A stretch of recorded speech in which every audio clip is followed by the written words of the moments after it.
So this chapter is chapter 8 of the textbook, and it starts from page 227.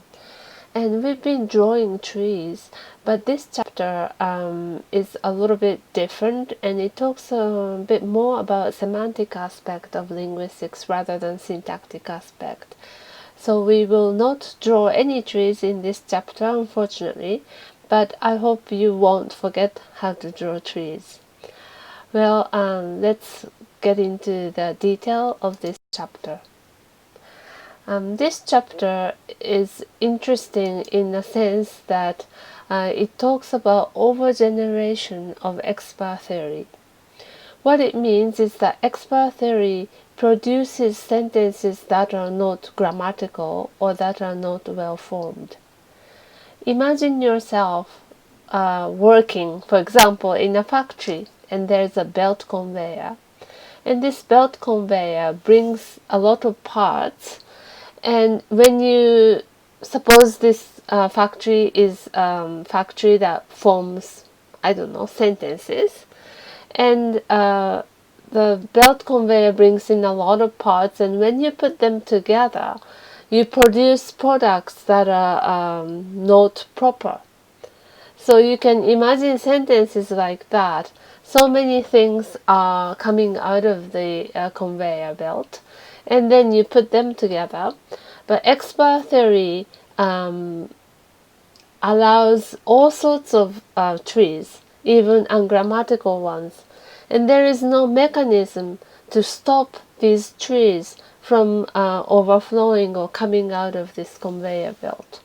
Well, let me discuss what I mean by this. So expert theory overgenerates. Overgenerates means 過大生産. It makes overgenerate, so it generates sentences too much, and even ungrammatical sentences. So what kind of overgeneration do you see? For example, expert theory says complements are optional. So we are familiar with the rule expert goes to X and WP.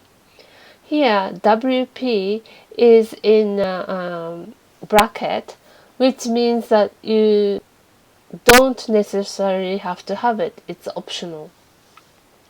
And suppose in this X, there is a V. So if it's a VP, and then V bar goes to V, a verb, and an object. So object is like 目的語, and sometimes it's optional.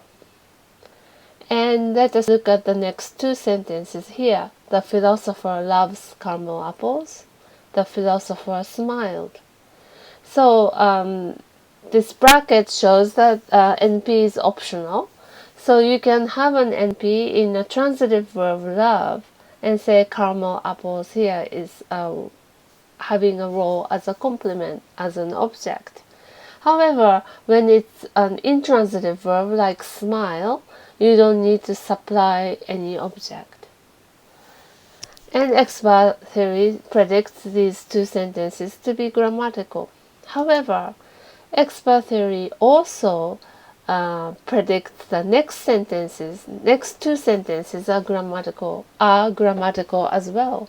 So the philosopher loves, this one doesn't have object, but since object is optional, it should be okay to say the philosopher loves. However, as shown by this asterisk, a star, this sentence is ungrammatical. The philosopher smiled the bread box. Again, it's a strange sentence because smile should not take any object, but here the bread box is here as an object. What does it mean to smile the bread box? パンの箱を微笑む. That's a little strange, even in Japanese. And what this slide wants to say is that the rule V bar goes to V and NP with the bracket around the NP. This rule overgenerates sentences such as the philosopher loves And the philosopher smiled the bread box.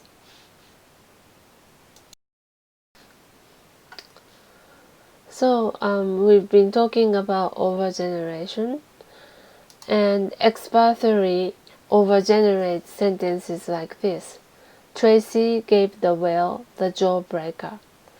So give usually needs subject and the receiver and the thing it receives. So the stuff that moves.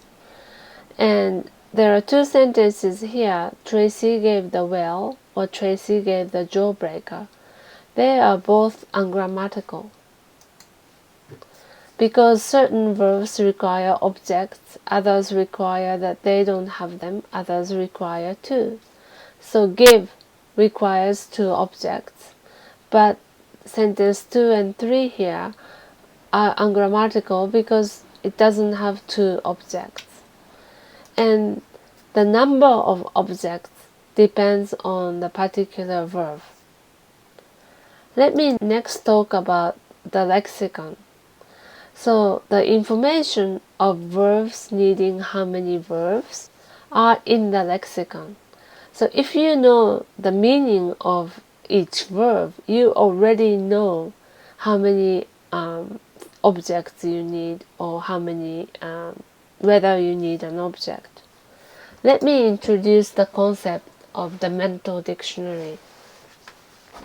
Mental dictionary is a dictionary in your mind, 頭の中にある辞書, and it stores a lot of information about particular words. So for example, when you learn a language, you have a mental dictionary for that language. Sometimes your dictionary has lots of entries. So for example, if you are a native speaker of Japanese, you probably have a mental dictionary of Japanese in your mind. And probably you have many entries of words because you grew up learning Japanese and you know so many words. And probably you also have a mental dictionary of English in your mind, and you have, I'm sure, have decent amount of words that are listed in the mental dictionary. Then what about Korean? If you are learning Korean as a second language, you probably have a mental dictionary of Korean in your mind. And so there are different dictionaries for each language. And in there, what you can find is, for example, pronunciation of word. Let me now talk about the word sheep, 羊. And you know that a sheep is pronounced with sh, e, and p. And that's in your dictionary. And you also know morphological irregularities. What I mean here is the 不規則な形態素. So sheep doesn't take plural s. So it's irregular because you have to say 1 sheep, 2 sheep, 3 sheep. It's ungrammatical to say 1 sheep, 2 sheeps. And again, that information is stored in your mental dictionary. And what it holds is the meaning of word. So when you hear the word sheep, you know that it's an animal. It's quite a big animal with a fluffy fur, and you can make wool from the fur. And you've probably seen a sheep, and you probably think about a picture in your mind. And you know that if you go to Rokko-san or New Zealand, you meet so many animals. And sheep, you know it's an animal, probably it's a mammal, and it has a life, and it lives. And you also know requirements about other words they occur with. So if it's a noun like sheep, 羊, you know how to count 羊. In Japanese, we need 数量詞. So we know that 羊が1匹, or would you say 羊が1頭? And you probably know that sheep is something you count when you can't go to sleep. And if it's a verb like love, you have a requirement about the words that the word verb appears with. So you need 愛する人 and 愛されるもの with those verbs.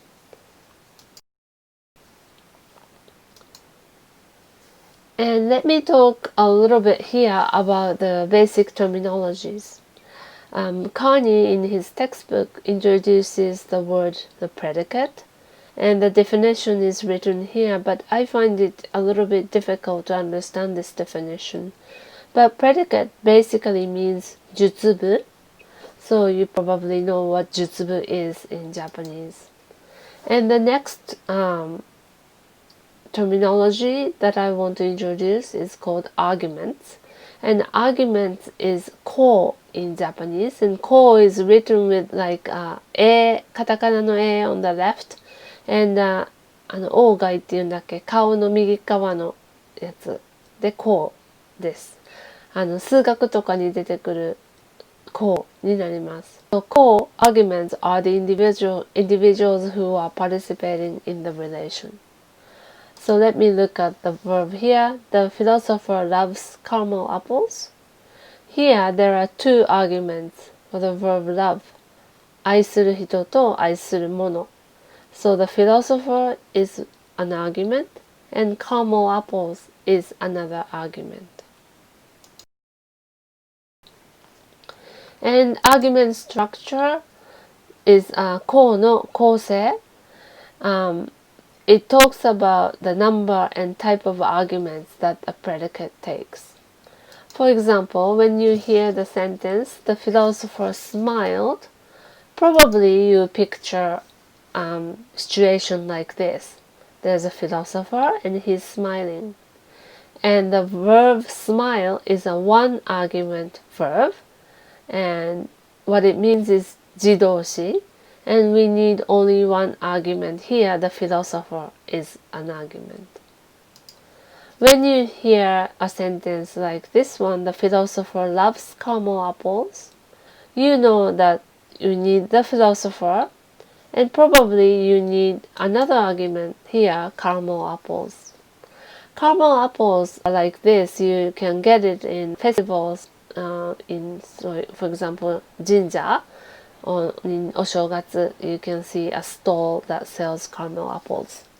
And the philosopher loves caramel apples. Love takes two arguments here in those two pictures. And for the third sentence, I don't have a picture for this one, but the philosopher gave the book to the linguist. Give takes three arguments. So here the philosopher, and the book, and the linguist. So give is a three argument verb. Let me now describe this in a chart on a table. So the first one is intransitive verb, which is in Japanese 自動詞, and it takes one argument. And the examples are here like smile, I smile, or I arrive, or I run, I walk, I jump, I dance. These intransitives tend to be action verbs. And the next one in the table is a transitive verb. Transitive verb in Japanese, I think you know, is tadoshi, and it takes two arguments. Examples include something like hit, love, kiss. Or perception verbs like see, watch, hear, or smell. That kind of things. So you need two arguments. I hit the wall. I hit a ball. I love chocolate shake. I kiss my boys, or anything like this. You need two arguments. And lastly, the third example is a ditransitive verb. Ditransitive in Japanese is 二重目的語を取る動詞. And you need three arguments. So I give a book to someone. You need あげる人ともらう人とあげるもの. Well, I put a book on the table. I introduce somebody to someone, or I show something something.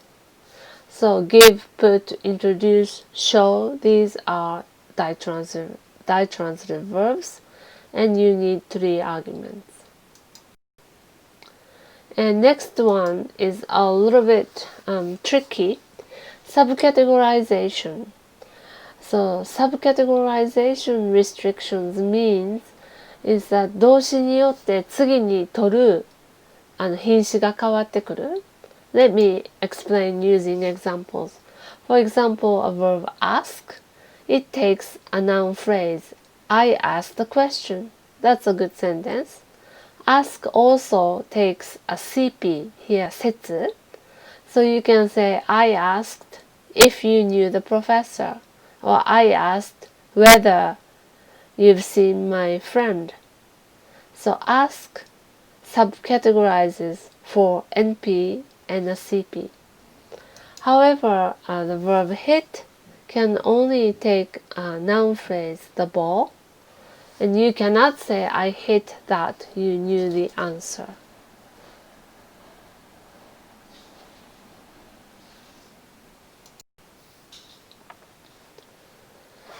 And this slide talks about selectional restrictions.